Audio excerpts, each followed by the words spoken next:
WhatsApp पर एक message viral किया जा रहा है जिसमें लिखा है, वी बाइकॉट द स्लोगन मसलक का तो इमाम है इलियास कादरी। इसके जवाब में यूँ बोला जा सकता है कि सैयदी आलम सल्लल्लाहु अलैहि वसल्लम के हज़ारों सहाबा हुए, कम बेश 7,000 सहाबा के नाम भी मज़कूर हुए। इनकी इतनी बड़ी शान है कि अल्लाह ताला ने फ़तेह मक्का से पहले और फ़तेह मक्का के बाद ईमान लाने वालों का इजमालन ज़िक्र भी फरमाया है।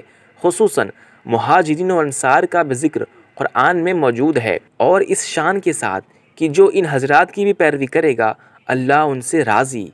इन असहाब में एक सहाबी का नाम कुरान में मौजूद है। सहाबा में सबसे अफजल अशरा मुबशरा है, फिर इनमें चारों खुलफा की क्या ही बात है।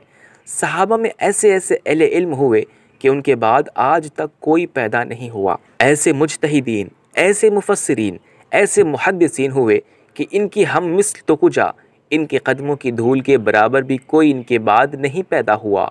मगर इनमें से किसी सहाबी को इमाम आज़म नहीं कहा गया, किसी भी सहाबी को हुज्जतुल इस्लाम नहीं कहा गया।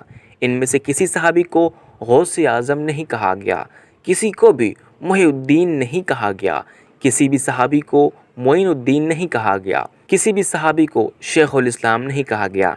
इनमें से किसी भी सहाबी को गरीब नवाज नहीं कहा गया, किसी भी सहाबी को आला हज़रत नहीं कहा गया, किसी भी सहाबी को मुजद्दिद दीन व मिल्लत नहीं कहा गया, किसी को भी इमाम अहले सुन्नत नहीं कहा गया, किसी को भी मुफ्ती आज़म नहीं कहा गया। इनमें से किसी को भी ताजुश शरिया नहीं कहा गया। ये जिस तरह का एतराज़ अमीर अहले सुन्नत को मसलक का इमाम कहने पर उठाया जा रहा है, ये वाकई बड़ा ताज्जुब खेज़ है। किसी को कोई लक़ब मिले तो ज़रूरी नहीं कि उनका वो लक़ब उनसे पहले हर एक आलिम को मिला ही हो। इमाम आज़म बताइए किस सहाबा का लक़ब हुआ? क्या इमाम आज़म हम इमाम अबू हनीफ़ा के लिए इस्तेमाल नहीं कर रहे हैं?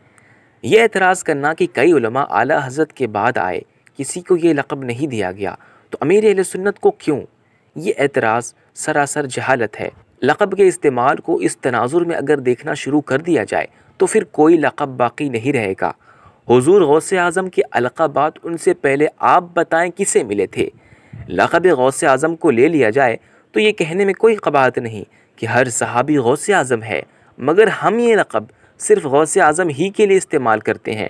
इस तरह के एतराज़ दर हकीकत वहाबिया इमाम आज़म और दीगर बुज़ुर्गान दीन के अलक़ाबात पर करते रहे हैं। तो सोच लेना चाहिए एतराज़ करने वालों को कि वो दावत इस्लामी की मुखालफत में किसके रास्ते पर चल पड़े हैं। अगर ये कहा जाए कि नहीं जनाब, यहाँ हम उस ख़ास लक़ब के बारे में कलाम कर रहे हैं जो पहले किसी के लिए इस्तेमाल किया गया लेकिन उनके बाद किसी के लिए इस्तेमाल नहीं किया गया, तो फिर इल्ज़ामी जवाब ये है कि इमाम गज़ाली रहमतुल्लाह अलैह को हुज्जतुल इस्लाम कहते हैं। उनके बाद हज़ारों औलिया, उलमा, मुहद्दिसीन हुए। आप बताएं, इमाम गज़ाली के बाद हुज्जतुल इस्लाम के लक़ब से कौन मशहूर हुए?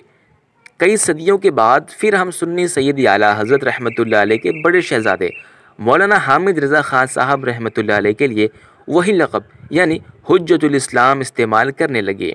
तो फिर यहाँ मोतरज़ीन का क्या जवाब है?